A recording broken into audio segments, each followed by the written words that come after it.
ijin qoro adami tawo olla agamsa jedam bishan dabru kai wajar jarsa oli gad ya eyrof wacha wollo siyasa lalatun namuta lama sadi gala sefachon sen wollo ngingilcha oromoti bar qata dalamne warra majlis abiyin wal hamil shamsu shiaji ibrahim wana sa nisin kesa sida bar fasida wallahi wa billahi kasi aboti gada dubbi senjira namni qabsa u cala wore ga masi kafalti sa jadi amri kuni marga fintol saa fintol loni fintol dukuba tokko yero dufe wa unda balla himbe laftu kam yo le rasa sanatu de garata isku to kanin de garin ni kama motu ma kesa موطا في والله والبرخا وبربادا يتوي واي موطا رتي مجلس تيرمات مجلس فدرالا مجلس اوروميا دا اورومو داتو مالا غدا بوسي ني غافساني نمي تكوندوني بكدا مسجدا في دكانني غبتي ركو والله دامو ركو تنر غدوتي والله ركوتمتو مكاشني جدودا gondorin keessa nama qabrii qabaraa jiru shaneetu ajjeesee ma Sadraya ba maca maal jechuu barbaadan maal jedhan waa'ee walloorati icciti waa'ee walloo kana keessa jiru keessattuu haga ammaatitti karama tokkoo fillee ifan bahin majlisni callisu majlis oromiyaa kan federaalaa sheekotiin callisu abbootiin qabeenyaa callisu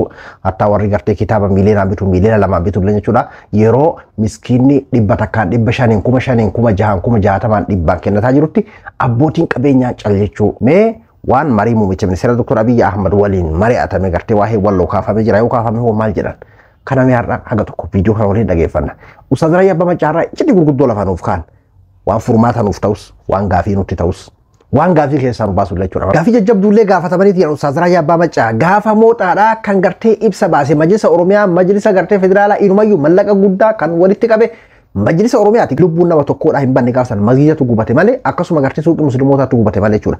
Ar'aan tana rakkoo uummata keenya kan walirratti raawwate dachaa meeqaan sanii oli. Kan Abduu Mobile App Raayii bagara deebiidhaan gara chaanala kiyyaa dhuftan warra jalqabaa dhuftan Abduun jedhama Abduu Mobile App subscribe godhaa maamiltoota keenyaatti dabalama. Sagalee yoo rijeemte dhiifama dhiyee qufattu natti jira. Waa'een uummata walloo waa'een uummata keenya kan walloo kuni tarii isa dhumaa akan uftaw jechuun furmaata kan argatu kan yeroo dhumaatiif furmaata argatu wanni kun walirraa walitti duraan liyyuu hayli amaaraa kama gartee mootummaa sun hooggantu akkas taa'ame mootummaa federaalaa jidduu seenee araara buusa jedhama amman tan ammoo wanni adda isa godhu hanga isaan kan asii buqqifnutti karaa ittiin gartee 4 kiiloo seenullee hin qabne jechuudhaan yeroo dhumaatiif asii balleessuu qabna makalaakaan bakka keessa qubataatiin jiru liyyuu zoonii oromiyaa jedhamee isaan keessa baateen keessa kamisee keessa jedhaniiti akkasitti yeroo dhumaatiif kan lafaa itti ka'anidha jechuudha guutumatti qulqulleessina as keessaa balleessina qabeenya isaanii barbadeessuu qabna daa'ima ijoollee osoo hin jenne guututti balleessina as keessaa baasuu qabna kan jedhu rakkoon isaanii dhugaa dubbachuuf waa'ee rakkoo amma Falastiin kanaan kan wal fakkaatudha jechuudha. Ifama durarratti warra madaayeetiin karaa hadaamaatti dhufe keessaa torban kana keessa gargaarsi guddaan tokko kan itti gaafatamaatiin ture isa kana jechuudha. Isa qofaa fi gara 2,300 hidhaati barbaachisaa rasaasatu mataa keessa jira jedhameetiin kan gaafatamaatiin ture. Har'a wareegameeti jira jechuudha. Rabbi jannataan isa haa qananiisu. warra hadaamatti yaalamaatiin turan keessaa jechuudha. Hedduu takka nama gaddisiisaa eega inni gartee silaa Oromoodhaan walitti bahe eega gartee rakkoo san keessa bahe falmatee uummata isaa irraa qolatee eegama daa'e immoo eegama daa'e as dhufee gartee eega hadaamaa uummata isaatiin walitti bahe silaa yaalameetiin fayyee silaa jedhee hedduu takka nama gammachiisaa garuu wanni rabbi jedhan oolamu. Rabbiin jannata isaa qananiisu baatii Ramadaanaa keessaadha kan inni wareegame haqa isaa qe'ee isaa irratti diinatti dhufee ofirraa qolataa osoo jiruudha kan inni madaa'e Rabbiin shahiida isa haa godhu jannaka. Dubame kanumaan wal qabate jechuudha. Ergaa Ustaaz Raayyaa Abbaa Maccaa dabarsan kana keessaa sa'aatii tokko ol kan isaan haasawanidha. Shabboo miidiyaa waliin. Karaa YouTube kanaan hin maxxansine namuu keessaa mummuree bakkuma isatti ta'e maxxansuu danda'a. Karaa YouTube hin maxxansine tarii uggura qaban ta'a warri shabboodha jechuudha. Mee ani bakka murteessituudha. Nu fayyaddi waa'ee walloo qofa miti. Ustaaz Raayyaa Abbaa Maccaa yeroo hundayyuu ni beektanka hayyuu amantii, hayyuu sabaa, abukaatoo sabaa, abukaatoo amantii isaa. Abukaatoo saba isaati. Dubbii qulfii isaan dubbatanii fi akkasuma nu fayyada. Iccitiilee gurguddoo as keessa jira jechuudha. Mee waliin dhageeffanna. Namni tokko ilaadhaatti dhaloonni dhalootaan dhufu waluma irratti dachaataa ammallee namni dhiifama gaafate hin jiru. Waan godhe sana irratti silaa gaabbanii bariin taatu lammaffaan taatu bar takkaa namni dhiifama waa'ee walloo irratti dhiifama waa'ee calanqootti dhiifama waa'ee aanoleetti waa'ee kanaa gadi hin kaafamu maaliif jennaani gara fuulduraatti gochuuf deemanii nama agarsiifti jechuu dubbiin. Nama shakkisiiftillee kuni dhimma rakkoo ofiiti malee kun dhimma siyaasaati. Ana waa lama nan gaafatiin tokko waa'ee botorokoolaan beeku botorokoola moo botorokoola sii jedhamtu isii carqee ofirratti eegannu kana naan galtu bara kana eegan nama guddaa ta'e na wallaale lama waa'ee botolikaan beeku botolikaa jedhamti naannoo keenyatti. Waa lamaan kanarraan beeku rakkoo uummataa moo rakkachuu beeka rakkoo uummataa moo naaf galti na dhukkubdillee na laalessitillee yoo eessayyuu jiraate rakkoo namoomaati waan ta'eef kanarraa na gaafatte jedhee abdii qabaatu iyyuu dubbattee jirta rakkoo walloo siyaasaan laallattuun ulfaadhaa galatoomaa warri akkas jettanii as keessa jirtan asirratti dubbii keenya jalqabuudhaan duratti namoota lama sadii galateeffachuun hin barbaada dura bu'ee jechuudha. Tokko mucaa qimaanti jedhamu Nagaash qimaanta jedhamu hin beeku afaan Amaaraatii waa barreessu san. Rakkoo walloo irratti galgala hin maxxansa ganama hin maxxansa yeroo hunda maxxansa hin rakkata mucaan sun namicha sana hin beeku yeroo hunda maxxansa Nagaash qimaanta mucaan jedhamu. Tokkoffaan miidiyaan shabboo ji'a dura osoo Nagaash qimaanta hin dhufin osoo maal hin dhufin peejii isaanii irratti maxxansanii walloof deemanii yaa walloo quboof qabaadhuu jechuudhaan kan jalqabdan miidiyaan shabboo ulfaadhaa galatoomaa rakkoo namoomaatiif. Lammaffaa gumaa saaqataa. Sadaffaan jechuudha gumaa saaqataa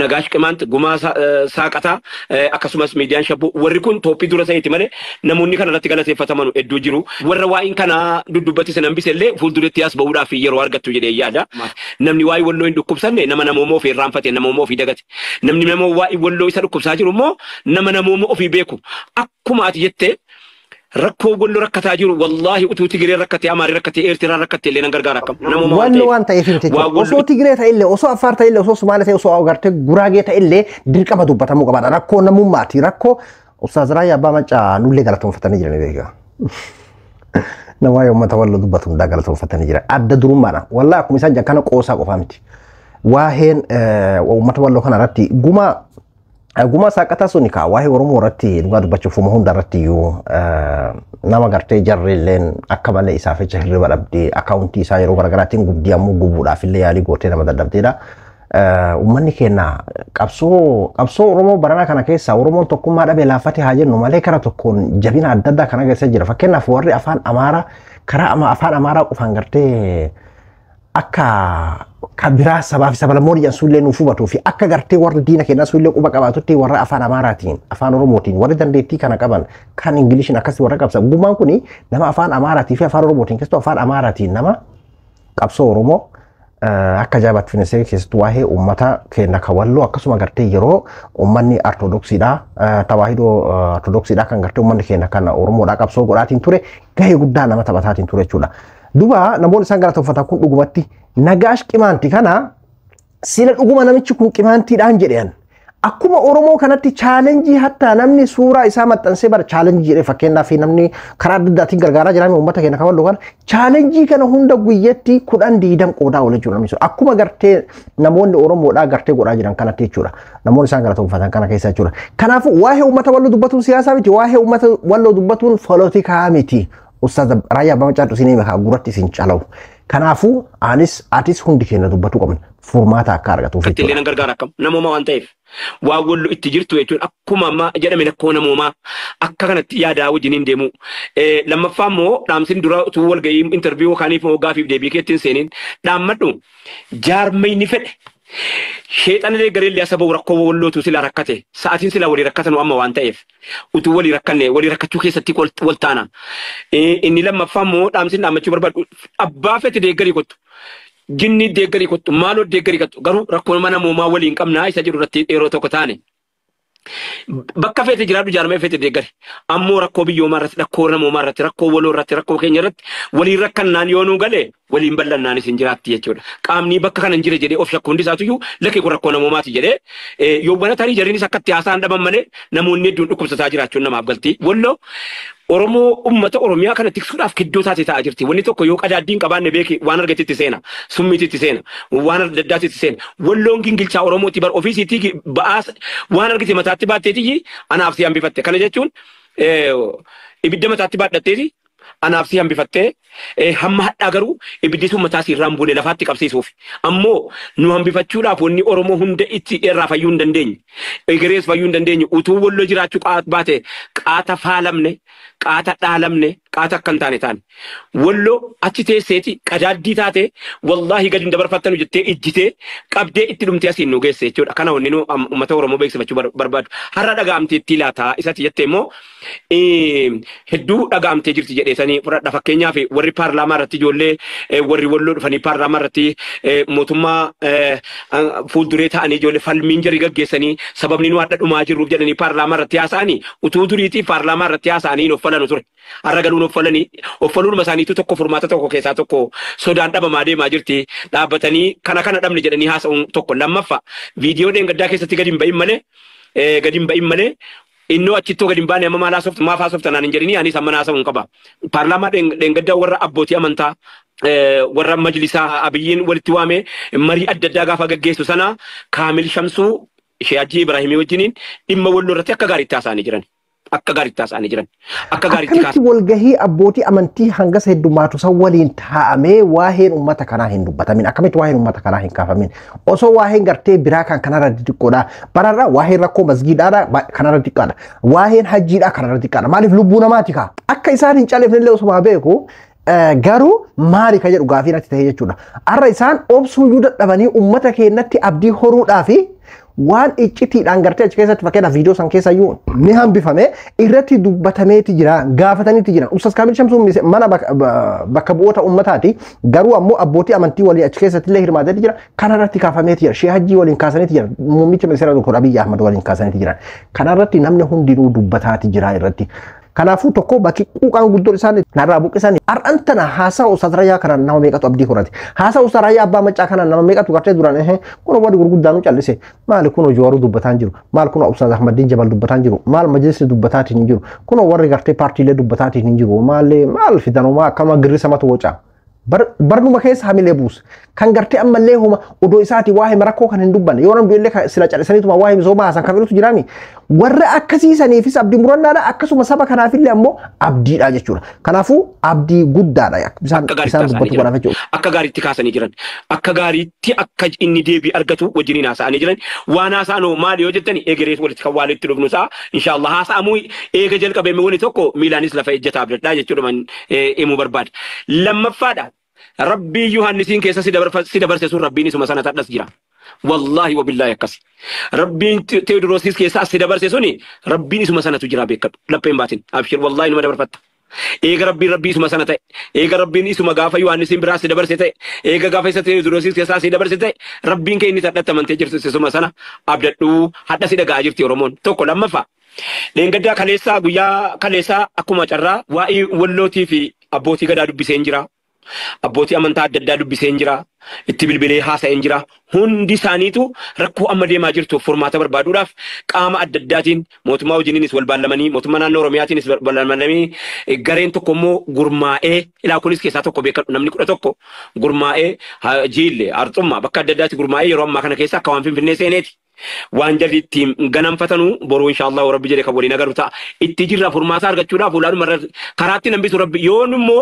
waa'ee walloo akka sanatti dhiifne rabbinis adaba rabbii teenyetuma eeggachuudha gaa hin adabamna malee waa tokko bar yeroo garii bar waan akkasiisi qabsaa'uu dhabuuni qabsaa'uu caalaa wareegamasi kaffalchiisaa jedhe Ahmadiin Jabal qabsaa'uu dhabuun bakka kanaatti qabsooftee hawaasa kee bira jiraachuutti himtee abshir kophaan jirtu wallaahi wareegamni kee wareegama kooti dhibeen kee dhibuu kooti jechuu dhabuun callisuun gatii callisuu dhabuun caala si kaffalchiisaa beeke.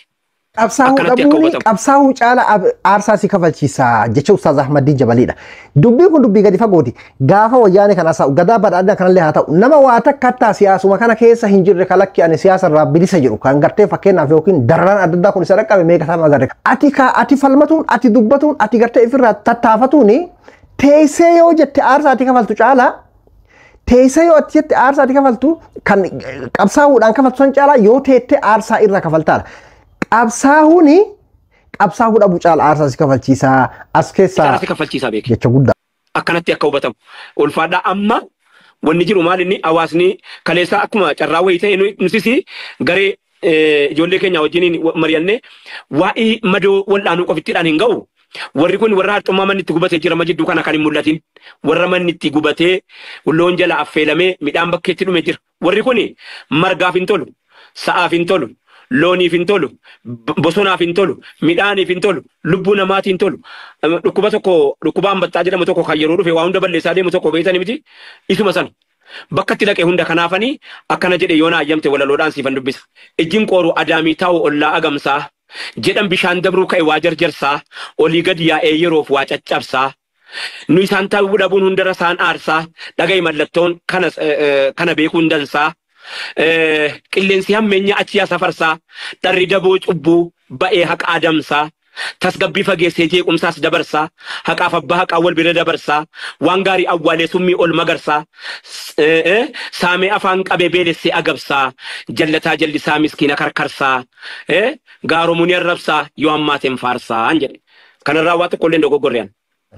Gaafin tiyya gargaarsa arrabu uhana fuutanii hawaasa keenya kabeela isanii dhaqqabuu ni dandeessanii madoo teenya lafarraa guurtanii wallaanuu dandeessanii akkaawuntii qabdanii. Akkaawuntiin banamtee hedduu banamtee jirti kallattii adda addaatiin artistoonnis akka waan bananii fakkaata namoonni biroosis baay'ee bananii oofaa jirani nutis kunoo akkaawuntiin keenya kunooti kana akkaawuntiin kun baankii Oromiyaa Gamtaa akkasumas baankii Daldalaatii fi baankii Hijiraa kunoo akkuma isin iskiriinii irratti agartanu kana. Amana keenya bakkaan hin geessanii herragneeti birriin amma ijoolleen shanan gibee warri dubbii kana nu eegaltaan ulfaadhaa galatoomaa shanan gibee tokko akkuma akkaawuntii kana maxxanseen jimmarraa akka waan agartee dafee asila akkuma waan daayirektii daandiirra eeggataa jiru wallumaan sanaa dheebote nyaata yookaan dhugaatii yookaan mati wallumaan akka waan dheebotee fakkaatti. Immediately yeroo mana kana godhu ani kunoo maqaa kan qondahin maqaa kiyyan dubbatin maqaa kiyya rabbiyaa dubbatu. Ammoo rakkoo walloo rakkoo kooti waan hin qabuun sitti kenne jedhee qarshii 100 fuudhee irra kaa'ee risiitii natti erge. Beelli baallaman kennitu yoo jettan nutti dhaamtanii bakka sanaanis ni geenya inshaa rabbuna. Akkuma kana jedheen fudhadha. Ijoollee kamisee qabna ijoollee baatee qabna kunoo asii mashaayika gurguddaa barattoota warra paarlaamaa keessaa hundaa wajjin hin jirra. Rakkoo walloo rakkoo paarlaamaa qofaa miti. Rakkoo walloo rakkoo jaarmiyaa fedhee waan taateef warri dhageessan hundinuyyuu kaleessa dheengadda ijoollee paarlaamaa keessa jirtu ijoollee bakka adda addaa jirtuun waliin mari'ataatuma jirra. Abbootii gadaattis bilbile rakkoon kun akka rakkoo isaanii jedhan fudhatanii jiru. Qaamni mootummaa kamillee dubbii kana keessatti qaamni faallaa dhaabbatee hin jiru. Quba qabaadhaa. Hamma yawwanaatti hamma argetti ofii haasa'uudhaaf siyaasaa warra jedhu keessa jiru hin beeku. Haasa'uu dhabuun moojisaati. Garuu faallessuudhuma dhabuun immoo deeggarsa keessaa tokko quba qabaadhaa. Haasa'atuma naannoo nama rukutame. Barattoota kuma akka isaan jedhan kanatti abdii namatti hora. Garuu faallessuu dhabuun deeggarsa dhugaadha. Dubbachuulleen faayidaa buusu tokko qaba. Warri dubbatu soda fakkeenya warri biyya bulchaatiin jiru haga tokko dubbatu caalaa yoo irratti hojjetan bareedaadha jedheeti yaada. Waan jedhan hundallee ni godhanii fi miti warra biyya bulchu kuni waan jedhan hunda ni godhanii fi miti irra guddaa nama shawwaduudhaa fi sobanii karaa dabruudhaa kan isaan barbaadanii. Haa ta'u immoo akkaataan amma isaan ittiin jedhan kanatti waan abdii namatti horuudha dhugaa dubbachuuf. Dhiirri akkanatti hojjetaatiin jirti. Dhiirri waan asirratti gartee firii uummata walloo jedhu qofaa miti jechuudha. Harka lafa jalaatiin akkanatti abbootii amantii garaagaraa abbootii gadaa waliin gartee warra biyya bulchaatiin jiru. Garee kamuu ta'e deeggaraa paartii kamiitu ta'e deeggaraa abbaa ilaalcha barbaadeetu ta'e waa'een uummata walloodha waan waloo kennaati. Gabaabdumatti kanarratti jechuudha Oromoo nama kan tarkaanfachaatiin jiru jechuudha. Warri hawaa nama ittiin kakaasuudhaaf nama ittiin dammaysuudhaaf chaalenjii adda addaa gootaniitiin gargaaraa jirtanillee kan akkuma Musaazira Yabbaa Maccaatitti gartee jalqaba takka jedhee akkaawuntii isaanii kanarratti fakkeenyaaf warri gargaaruu feetan akkaawuntii Musaazira Yaa kanatti gargaaruu dandeessan gartee kakoree warra walloo kan Sheek Abdulaxiifaa irratti gargaaruu feetanis akkaawuntiilee barame keessattuu kan lameen kanarratti yoo gargaartan bareedaadha jedheeti yaada. Kanarratti gargaaraa jechuudha. Warri chaalenjii adda addaa hojjettanii nama biraalleetiif fakkeenya isaanii ittiin kakaasuudhaaf gootanis kan ammoo asuma keessaanuu dho'ifattaniitiin gartee sadaqaan jaalatamtuun jedhan kan gartee waan harki mirgaa kennate harki bitaa hin arginaniin kan akkasitti kennachuu barbaaddanis uummata kana rabadaanaan tiroorrisaatiin jiranii uummata kana qeessaanii tiroorrisaa jiranii kan akkasii kennachuu barbaaddanis akkuma amma gartee kan 100 kennee jalqaba maqaa kiyyan ayyaamini uummata kana biraan naagee jedhu Musaazira Yabbaa Maccaa biraan gahee kana jechuudha. Haala kanallee hirmaasuu dandeessan jechuudha. Dhiirri akkanatti halkanii guyyaa hirriba malee irratti hojjetaa jirti. Dhimma dhuunfaa ofii godhattee waa'ee maatii isaa quban qabdu beeki. Nama tokkotu yeroo takka maal naan jedhu Musaazira Yabbaa Maccaa ijoollee isaatiin osoo wal hin argin osoo mana jiru. Osoo ijoollee isaatiin wal hin argin baatii meeqa ture jedhe hin dagadhe yaaboo dhiifamaa lakkoofsan jechuudha. Galgala gizee inni galu ijoolleen raftee jirti. Ganama osoo ijoolleen hin kaane ba'a. Ijoollee isaatii osoo wal argin baatii meeqa ture jedhu osoo mana jiru osoo qe'ee jiru. Osoo waa'ee dhimma hawaasaatiif olii gadi fiffiigu. Osoo waa'ee uummataatiif osoo olii gadi fiffiigu jechuudha. Dhiirri akkanatti waa'ee har'a uummata walloo irratti hojjetaa jirti jechuudha. Waa'een uummata walloo maaliif cal'ifame ebaluuf hamaa cal'ise kan jennu illeen harka lafa jalaatiin namoonni hedduunis akka irratti hojjetaa jiran jechuudha akka Musaazira Yabbaa Maccaa irraa gadi deeggarsa keessaa tokko quba qabaadha. Taatu amma naannoo nama rukutame barattoota kuma meeqa nama barsiifataa jiru akka dhaabbatee gareetti. Ijoollee keenya barattoota maaliif beekumsa egeree waggaa 30 dhufuufis ana qabdi walloo. Waggaa 40 dhufuufis anuma qabdi waan bu'uura kaa'een egeree gaaf tokko nama taati biiznillah. Kanaaf barsiifachuu akkanuma ta'a barataa deemtu ijoollee Sooriyaa agartanitti yoo ta'e isa rasaasni asii itti dhukaafamu konteenera keessatti aliif hin qabu baa tokko jalaa qaba jetti kunoo teesse akkasii dubbiin rakkoon namoomaa ummatuma Oromooti yoo jenne rakkoon Affaar rakkoo kooti bara darbe rakkoo isin nutti ergitan Oromoon Affaartu rakkate gaafa Tigraay fi mootummaan naannoo mootummaan federaalaa wal lolu Tigraay rakkateennaan ummanni Oromoo Affaariin nu gargaaraa jedhee birrii nutti ergee hoo ummata kanaati bar ummanni keenya kun ummatuma namaati wallahi ummata Affaariif ela dhaggeeffadhu tokko gurbaan tokko ijoollee Harargeeti fakkiidhuma nuuf ta'u ijoollee Cinaaqsan irraa rukutamtee ari'atamte ijoollee Abdiilleen rukutee haadha abbaa akka godhe irraa ari'e warra sana keessaayyii boondaa biyya Jibuutiitii gurguruudhaaf hidhate hidhaa uffata hidhaa akka jiruun boondaa guutuu wallahi kanin rakkina anaaf beeka dheefa anaaf beeka beela ana warra Cinaaqsanii anaaf beeka maqaayyuu dubbachuu nan danda'a xiqqooyyii waa asumaa fachi jedhaaf hin sodaadhe malee hayyama isaa malee dubbataa jiraaf malee ijoollee Cinaaqsanii warra Cinaaqsanii warri keenya bahaa gaanii beeytaamii harka bari warri baabar booda rakkadhaa quban qabu bara eegee boruu kanaan nyaadhaa takka dhageessee warra baabiran jirtu barkun nuti beeka keessa jiraannee beeyna waan ta'eef boonda akka fidee dhufeen aboo obboleessa kiyya bari ijoolleen kun beelarra jirti hin jedheen dheeburra jirti hayyee akkanumaa wajjin immoo uffata waan uffattu hin qabdu eenyu Affaari wallahi hin beeloftu kam yoo lee rasaa sanatti dhukaasaa jiraatte hin beeloftu jedhe hoola rasaa sanatti dhukaasaa jiraatte illee hin beeloftu jedhe boonda akka fidee dhufeen makiinaatti fe'ee anaaf Sufiyaanii fi Kaamil Shamsuutii fi Abdulaziz Ibrahim fi Mustafaan feenee geessinee Affaaritti ergine makiinaa fayyaa ari'atamee magaalaa Finfinneetti gale ari'atamee as galee osoo taabbatu osoo maal jedhu osoo asifachee jedhu si galtee jiraachuudhuma eega danda'e utuuruma ofiisaatii fuuganii hin dhaabbatin wallahi wabillahi rabbitti sii kakadhe boondaa nuti utuunii kamiin feene kam hundasaa boondaa hundasaa utuunii kamiin makiinaatti feeneeti Affaarii ergineen siin jedhe warri Affaar qubanuu qabaadhaa warri Affaar amma hulaanuu saaqtan ijoollee keenya madoo keenya wallaannachuudhaaf warri hulaanuu saaqtan galatoomaa ulfaadhaa warri Affaar keessa rakkoo kaa'e mootummaa Haile Sillaaseetti irra caalaan Minilikiin caalaa Affaarii fi Oromiyaa jidduu namni rakkoo kaa'e Walloo fi Affaariin jidduu namni rakkoo kaa'e mootummaa Haile Sillaaseetti rakkoon inni kaa'e inni guddaan maal akka godhee qorannaa guddaa tokko gaggeessee ture Ahmaddiin Jabal maaltu bordoddeedhaa fi Somaalee fi Oromoo afaan kaa'e maaltu Oromoodha Wallootii fi Affaarii rakkoo afaan kaa'e maali rakkoon ammas ta'u quba qabaadhaa warri Walloo warri Affaariin keessaa killee buufatanii amma dura cuucii achi keessaa qaban waan uummata Oromootaas dhukaasu Affaariin fakkaate Oromoo keessaa cuucii qabu jarri kun warra Oromoo fakkaatee Affaaritti dhukaase yaa'ii itti godhu warra lamaan afaan kaa'u kun mootummaa Haile Sillaasee keessa hojjetame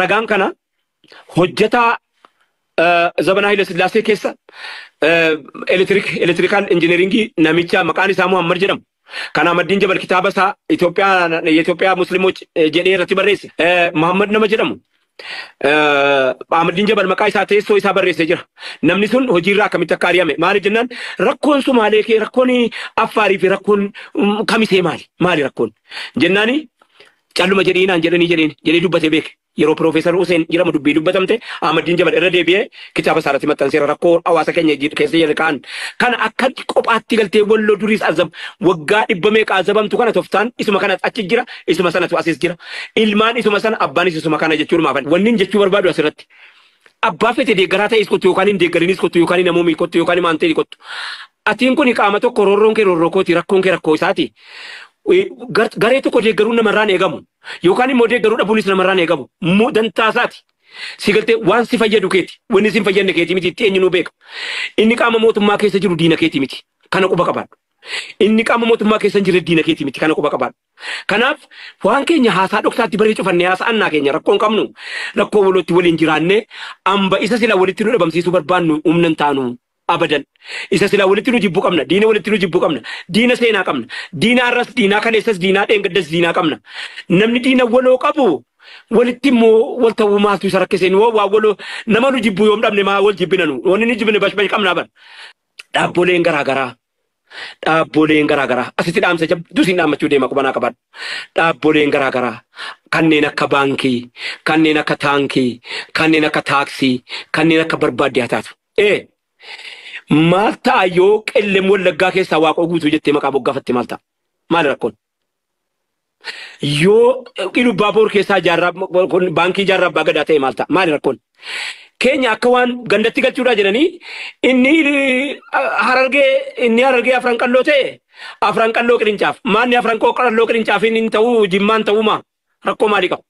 Nuu tokko kana qaamni kamuu qaamni nama Oromoo hin jiru qaamni nama balfoo hin jiru tokkooma akkanaatti sii galeerraa dubbin maal qabaa yoo waaqa guutuu jettee ati qellemitti moggaafattee yookaan arsii keessatti moggaafattee yookaan shawaatti kun naannoo kanatti jiddu galeessatti shaggaritti finfinneetti wallotti leete jaarraa abbaa gadaa yoo jette maal rakkoo qaba innoo waan keetii akka seenaati ishi inniti sii komandoo jettee yoo naqamtitti moggaafatte amma naqamtii jakamiin silaalti.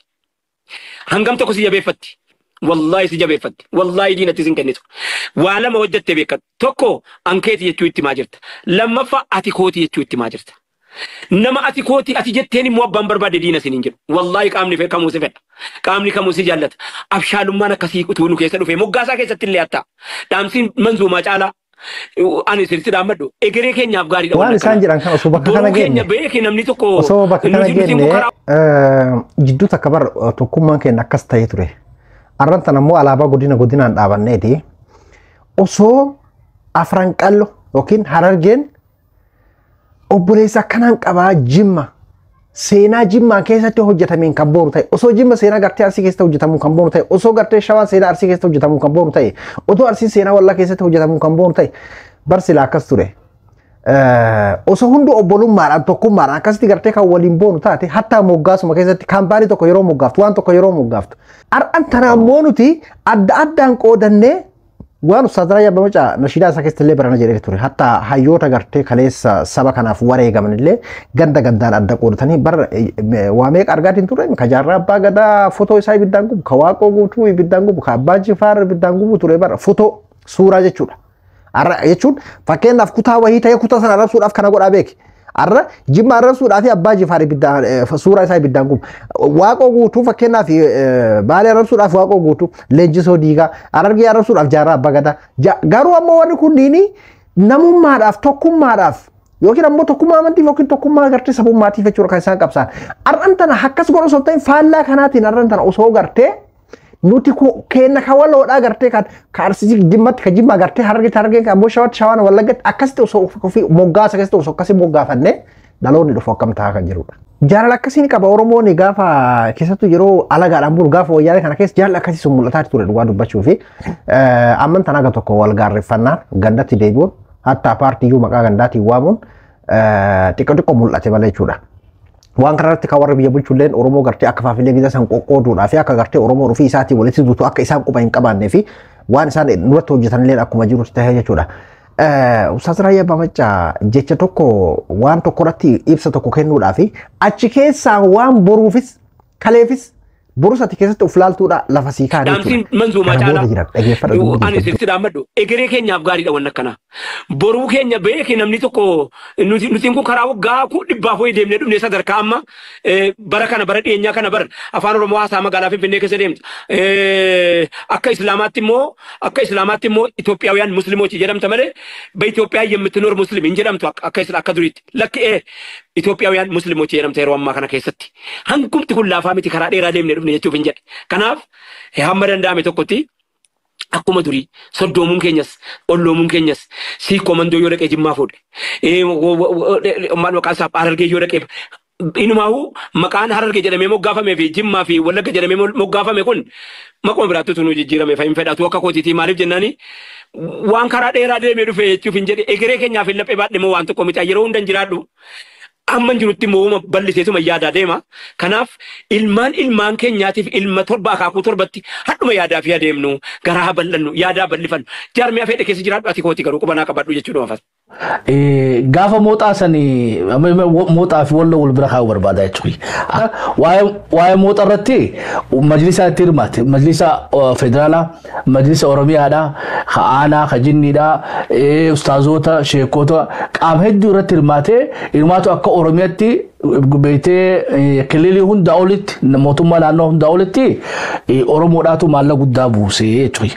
Ammoo wanni gaafa sanii namni tokko hin duune beekadha. Mooxaa masjiidaa fi dukkaanni gubate.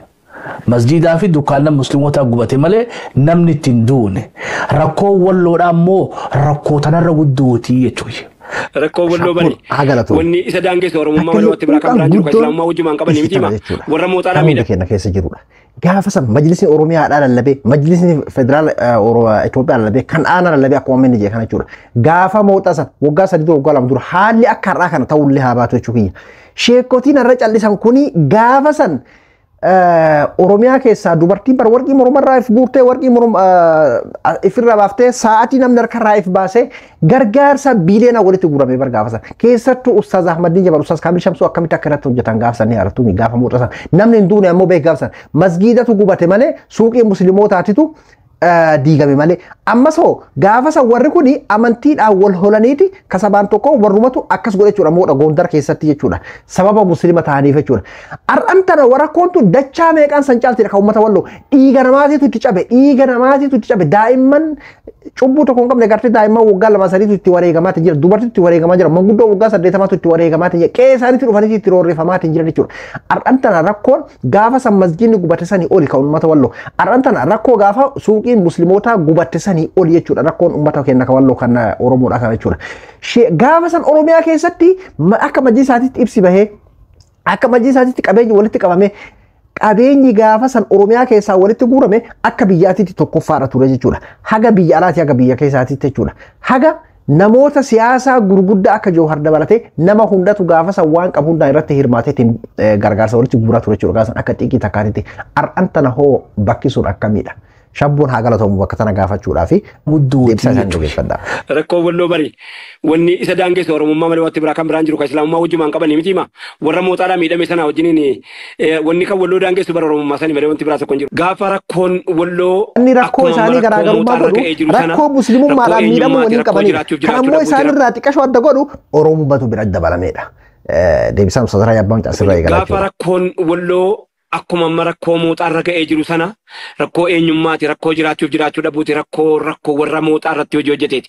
Mooxaarratti waan si dhibu ummanni wallaggaa cefcafaa jinnii cefcafaa jedhee dhara sobee ofii hojjetaa ofii iyyu kuni gaafa mooxaa ummata qabirii maqaan isaan maqaan amma kaardiin ittiin ijoolleen walloo rukutamtu maqaa shanee jedhudha. Gondoriin keessaa nama qabirii qabaraa jiru shaneetu ajjeesee maa. Gondoriin keessa shaneen gondoriin jirti warra qabirii ummata qabaraa jiru nama 52 warri galaafate ummata sababa amantii sanii sababa amantii ummata ofii dha'ee bar ummanni dhaqee amma wallotti jiru kuni sababa amantii qoodee ummata ofii nama 52 nama awwaalaa jiru irratti rasaasa banee nama 52 galaafatee bar achi ka'ee dhufee mooxaa goojjamiin mooxaa ummata ofii sababa masjiida ta'uutiin masjiida tiroorrisee baajaajii jaraasee ame beekadha ummanni sun ummatuma salala. Garaagarummaa tokkoon qabu warri amma kamisee dhaqe kan kamisee garaagaroo inni godhu afaan Oromoo haasa'u maaluma isaanii goone isaan kanas bar eeganiituma arragaanii jirre kunis afaan kanas eeganiituma afaan kana haasa'u wani diinatti ta'e afaan kana haasa'uudha afaan kana haasa'uun diinummaa guddoo bakka kana sheekotiin kennallee keessatti faayidaan lafa jalaan akka hojjetuun akkuma jirutti taate hawaasa kakaasuudhaaf hawaasni kun akka dachaadhaan gargaaramuuf akka abbootiin qabeenyaa irratti hirmaatu akka abbootiin siyaasaa irratti hirmaatuu fi kan karaa banuu fi sheekotiidha majlisa Oromiyaati majlisa federaalaati. Abbootii amantii kan hawaasni of duratti ilaaluudha jechuudha. Garaagarummaan hawaarra mooxaa sanii fi kan gartee walloodha amantii waliin qabanii garuu sabaan Oromoo ta'uudha afaan Oromoo dubbatuudha rakkoon isaanii isa karaa kan jirudha Ustaaz Yabbaa Maccaa kan inni ibse amma walumaa galatti waan haasawa Ustaaz Yabbaa Maccaa kanarraa akka amma walumaan dhageenye kanatti jechuudha. Waa'ee uummata walloo lafarratti wanni hojjetamaatiin jiru waan bal'aadha. Garuu rakkoon gubbarratti ol bahanii dubbatuudhaatu ni maadhamamte. Dubbachuu tana keessa mirgi ilma namaa kan jalqabaa kan gartee kabaja ittiin argattu kan gartee rabbiin itti si uume jalqaba dubbachuudha. Mucaan kiyya naa haasa'e jettee haatiin jechuudha ogguunam tokko dhalate. Mirga dubbatu kana jechuudha. Mirgi dubbatuudhaa kun maadhamameedha. Yoo lafarratti waa hojjetu jiraatan iyyuu hawaasa kakaasuudhaaf akka kana caalaa gargaaramuuf akka gartee kan dhagahin dhagahuuf akka gartee wanni kun dhimma dirqama fardiidhaa gargaaramuu isaa akka tahe itti mul'isuudhaaf ka gartee wanni kun hin galiniif ka abdii murataa irraa ka gartee wanni kun ammayyuu bitaa itti galeef illee akka galuuf jechuudha. Kanaafuu waa'ee dubbatu irratti ammayyuu hanqinni jira. Majlisa Oromiyaa irraallee kan federaalaa jechuudha. Kan ammallee itti lallabuun dhiifu harka lafa jalaatiin hojjechuun akkuma jiru ta'e muummicha ministeeraa waliin mari'atuun akkuma jiru ta'e jechuudha. Kana lallabuudhaa fi dubbatuun akkuma jirutti itti fufnaa jechuudha nutillee akkasuma immoo haasawa isaan godhanii fi waan kana irratti hojjetanii fuula duraa fi ammatti viidiyoon sun akka ol hin baafamne jechuudha fuula duraa fi ol baafnee kaa maal akka ta'e yeroo inni ol bahetti kan waliin ilaalu ta'a jechuudha. Rakkoon uummata keenya kan walloo haga tokkummaa Oromoodhaa kan dhabame tokkoomsee qilleensa Oromoo godhe jechuudha. Namni bahaadhaa kaabaa kibbaa biyya keessaa biyya alaatirraa garuu diiyaasporaan haga hunda irratti maataan jiru jechuudha. Tokkummaadha dhugaa dubbachuu fi warra biyya keessaatii fi ijoollee biyyoota Arabaa keessa jiranidha bal'inaan kan gartee gargaaraatiin jiru jechuudha. Ammantan ammoo kana caalaa irratti hojjetame yeroo sagalee Ustaaz Raayyaa Abbaa Maccaa kana dhagahusi dachaa meeqaan akka dabalu. Kana caalaa osoo gadi bahee majlisaadhaan kan himamu taate kana caalaa osoo Ustaaz Ahmadiin Jabal irratti dabalame kana caalaa gartee osoo Ustaaz Kaabil Shamsuu irratti dabalame kana caalaa uummanni kun gargaaramaa furmaata argataa jechuudha. Ammallee bal'inaan itti fuufamaati jira waan dandeessaniin hawaasa keenyaaf darbaan ergaa Ustaaz Raayyaa Abbaa Maccaati akaawuntii Ustaaz Raayyaa Abbaa Maccaatiif akkasuma Ustaaz Suufiyaan faa Ustaaz Jamaal Aliyyi faa waloodhaan banan kan yeroo gargaaraatitti irratti gargaaraatiin turtan kan ammallee irratti gargaaramaa irratti namni gargaarsa ergaatiin jiru kan amma asirratti reefuutan agartan kanaadha isa kana jechuudha.